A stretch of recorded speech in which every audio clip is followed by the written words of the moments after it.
Welcome to BreitWerks. Well, not actually BreitWerks. We're going to do a house call here. So on this little blue car, the owner wants the fuel sender replaced. So last time we opened the door, we found a fake snake. So this time I'm taking you guys with me. Oh, I don't see any fake snakes. All right, I got a box of tools and some parts, and we're going to get after it. All right, so there is the offending sensor. So we're going to pull it out. That should all be 8 mils, and yeah, we brought those with us. So we'll pop those 8 mils off and see what we got going on there. So for this one, we went with an actual Porsche sender. Yeah, on senders and things like that, if you're not a DIY guy, you want them to work. So we went original Porsche. And I got my little box, brought some spare hardware just in case. But I think we're going to be able to just kind of get this guy off without too many issues. Kicker here is we want to make sure that whatever we do, don't lose the original hardware, which is funny because there's supposed to be washers under there. Good news is I brought some washers with me, so we'll be able to replace those correctly. Now you take off these 3 initially, and they allow you to get this cover plate off. Remember, this is your trunk, so they're just trying to protect the connector. So there we go.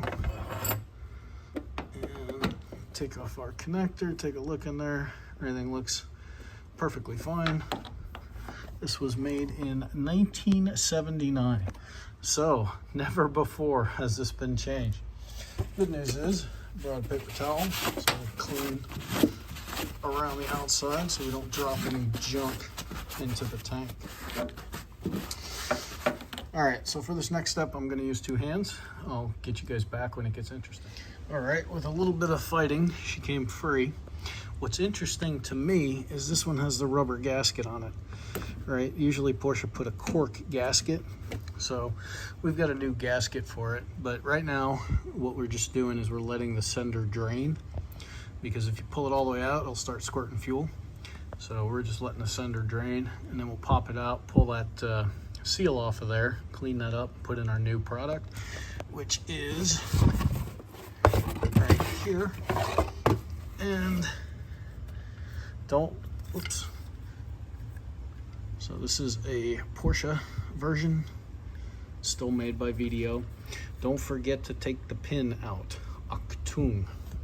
So we'll get this guy out, finish draining, and then we'll get the other one back in. So that's the, oops, right there. That's the little pin that I was talking about. Once you peel that tape back, and you can basically just pull out this tiny little pin. Don't drop it in the gas tank. And that is the safety.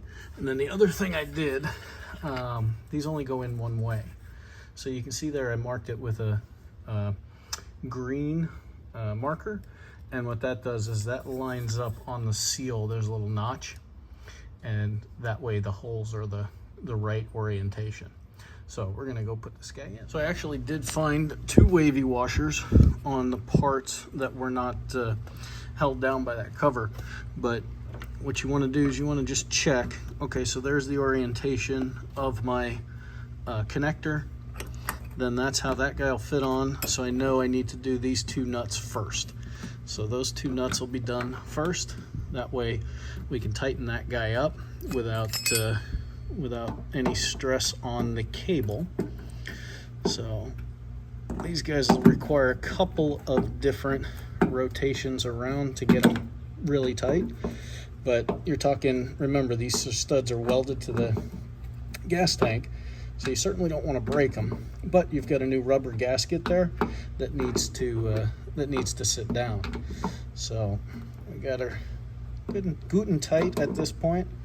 So we're gonna get the cover on and use 2 hands to do that, but we can put our little connector on. And we also know that the car had a full tank of gas. Of course, that's when you want to change the sender.